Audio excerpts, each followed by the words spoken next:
ચાલો મિત્રો, સ્વાગત છે તમારું અમારી કિયા કિચન રેસીપીમાં। તો ચાલો આજે આપણે બનાવશું ઘઉંના લોટના ગળ્યા પુડલા। તો ગળ્યા પુડલા બનાવવા માટે અહીંયા આપણે ઘઉંનો લોટ સાળી અને 1 કપ લઈ લીધો છે અને અડધો વાટકો આપણે ગોળ લીધો છે। તો તમે જેટલો લોટ લ્યો એ પ્રમાણે આપણે ગોળ લેવાનો છે અને તેલ જોશે અને પાણી જોશે આપણે બેટર બનાવવા માટે। તો આટલી વસ્તુમાં આપણે ગળ્યા પુડલા તૈયાર થઈ જશે। આમાં કોઈ બીજી વસ્તુ જોતી નથી। તો અહીંયા આપણે એક વાસણ લઈ લીધું છે, એમાં આપણે બેટર બનાવી લઈશું।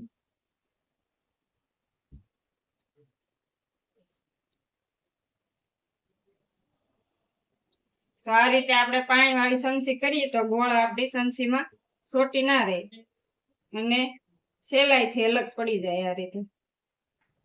તો હવે આપણે પાણી એડ કરી દઈશું। પાણી એડ કરીને ગોળને આ રીતે આપણે ઓગાળી લેવાનો છે।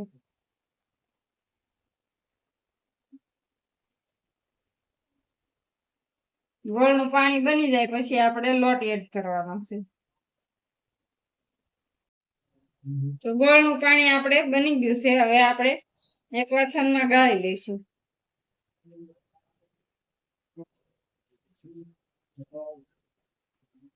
તો આપણે ગોળમાં કાંઈ પણ કચરો હોય તો આ ગળણીમાં આપણે ગાળી લેવાનું છે, ગાળીને જ યુઝ કરવાનું છે। તો હવે આપણે આમાં બેટર બનાવી લઈશું।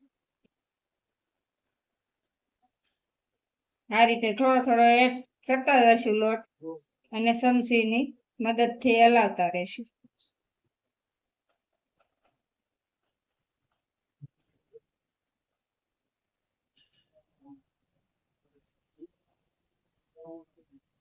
તો આ રીતે આપણે મિક્સ કરતું રહેવાનું છે। તો હવે આપણે થોડું પાણી એડ કરીશું।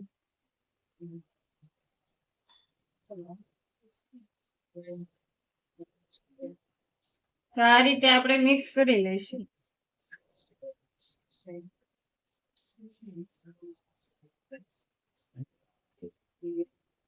તો આ રીતે આપણે ચમચીથી આવું બેટર બનાવી લીધું છે, હવે આપણે હાથના મદદથી ફેટી લઈશું। તો આ રીતે આપણે હાથે લોટને આ રીતે કોઈ ગોળી ના હોય તો ગોળી રહી હોય તો ભાંગી જાય। તો આ રીતે આપણે લોટને આવી રીતે મસળી લેવાનો છે અને બેટર બનાવી લેવાનું છે। આ રીતે ગોળી રહી હોય તો હાથેથી ભાંગી જાય અને થોડું પાણી એડ કરવાનું છે।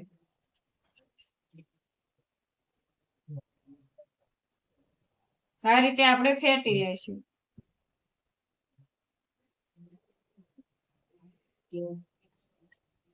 તો આપણું બેટર બની ગયું છે।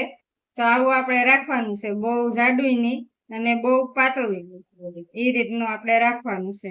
તો બેટર આપણું તૈયાર છે, હવે આપણે તળી લઈશું।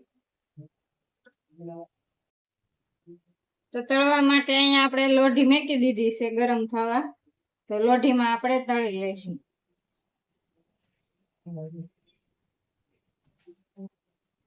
થોડુંક આપણે તેલ એડ કરી દઈશું।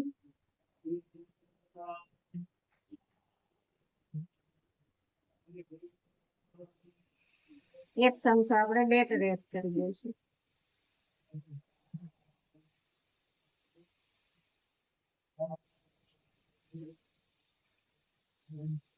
આ રીતે આપણે હલકા હાથે ચમચો ફેરવી લેવાનો એટલે સરસ ગોળ શેપ આવી જાય પુડલાની। અને થોડું આપણે આ રીતે તેલ ચારે કિનારે એડ કરી દઈશું અને થોડી વાર આપણે સળવા દઈશું। હવે આપણે આ રીતે ચારે ફરતા કોરા રીતે ધીમા હાથે આ રીતે પલટાવી લેવાનો છે। તો આ રીતે આપણે પુડલો સરસ પલટી જાય।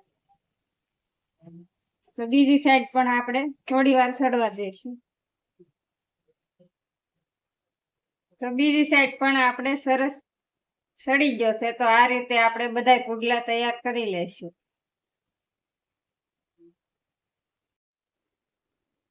તો બધા પુડલા આપણા તળાઈ ગયા છે સરસ મજાના। તો આ રીતે આપણે તળી લીધા છે। તો તૈયાર છે આપણા ગળા પુડલા। તો તમને કેવી લાગી મારી રેસીપી પસંદ આવી હોય તો લાઈક કરજો, શેર કરજો અને સબસ્ક્રાઇબ કરવાનું ભૂલતા નહીં. કોમેન્ટ કરીને જણાવજો કેવી લાગી ગળા પુડલાની રેસીપી.